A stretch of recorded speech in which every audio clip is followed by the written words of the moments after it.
ભાવનગરમાં સૌપ્રથમ વખત ધ વોઇસ ઓફ યુથ શીર્ષક હેઠળ યુથ પાર્લામેન્ટનું સફળ આયોજન થયું હતું। ઝવેરચંદ મેઘાણી ઓડિટોરિયમ ખાતે થયેલ આ કાર્યક્રમમાં મહારાજા કૃષ્ણકુમારસિંહ યુનિવર્સિટી સંલગ્ન નંદકુંવરબા મહિલા કોલેજની વિદ્યાર્થી ભારતીય લોકશાહીની પ્રતિકૃતિ કરી હતી અને મંત્રીઓ અને સંસદ સભ્યોની ભૂમિકાઓ ભજવી હતી। શૈક્ષણિક ચર્ચા વિચારણા અને પ્રશ્નોત્તરી સાથે સંસદીય માહોલ સર્જાયો હતો। યુથ પાર્લામેન્ટમાં જીએસટી સમાન સિવિલ કોડ માર્ગ પરિવહન શિક્ષણ તથા મહિલા વિકાસ જેવા મુદ્દાઓ પર ચર્ચા થઈ હતી અને વિદ્યાર્થીઓ નેતૃત્વ કળાનું સુંદર પ્રદર્શન કર્યું હતું। આ પહેલ યુવા પેઢીના સર્વાંગી વિકાસ અને નેતૃત્વ માટે એક મહત્વપૂર્ણ પગથિયું હતું।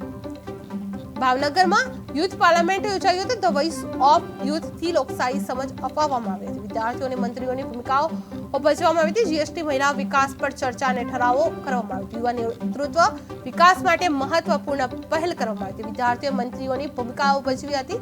ભાવનગરમાં પ્રથમ યુથ પાર્લામેન્ટ યોજવામાં આવ્યું હતું। જીએસટી મહિલા વિકાસ પર ચર્ચા અને ઠરાવો કરવામાં આવ્યા હતા। સંસદ સભ્યોની ભૂમિકાઓ ભજવવામાં આવી હતી। યુવા નેતૃત્વ વિકાસ માટે મહત્વના પાર્લામેન્ટ યોજવામાં આવ્યું હતું। ભાવનગરમાં સૌ પ્રથમ વખત ધ વોઇસ ઓફ યુથ શીર્ષક હેઠળ યુથ પાર્લામેન્ટનું સફળ આયોજન કરવામાં આવ્યું હતું। ઝવેરચંદ મેઘાણી ઓડિટોરિયમ ખાતે થયેલ આ કાર્યક્રમમાં મહારાજ કૃષ્ણકુમારસિંહ યુનિવર્સિટી સંલગ્ન નંદકુંવરબા મહિલા કોલેજની વિદ્યાર્થીએ ભારતીય લોકશાહીની પ્રતિકૃતિ કરી હતી।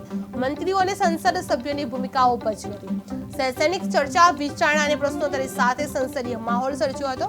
આ યુથ પાર્લામેન્ટમાં જીએસટી સમાન સિવિલ કોડ માર્ગ પરિવહન શિક્ષણ તથા મહિલા વિકાસ જેવા મુદ્દાઓ પર ચર્ચા કરવામાં આવી હતી। સ્પેસિફિકલી અમારા જે સર છે અને જે ટ્રસ્ટી છે બધા બી પ્રોફેસર ને લોકો છે અમને ચાન્સ આપ્યો એની માટે સૌથી પહેલા તો થેન્ક યુ કે અમને લોકોને સ્ટુડન્ટ્સને રેકગ્નાઇઝ કર્યા અને અમને લોકોને એવો સ્ટેજ આપ્યો પ્રોવાઈડ કર્યો એની માટે thank you. Okay sir. Shri Sahajanand education trust સંચાલિત અને મહારાજા કૃષ્ણકુમારસિંહજી ભાવનગર યુનિવર્સિટી સંલગ્ન નંદકુંવરબા મહિલા કોલેજ દેવરાજનગર દ્વારા આજરોજ યુથ પાર્લામેન્ટ એટલે કે યુવા સંસદ પ્રોગ્રામનું આયોજન એનએસએસ યુનિટના માધ્યમથી કરવામાં આવેલું હતું। કાર્યક્રમનો મુખ્ય હેતુ છે એ આપણે સૌ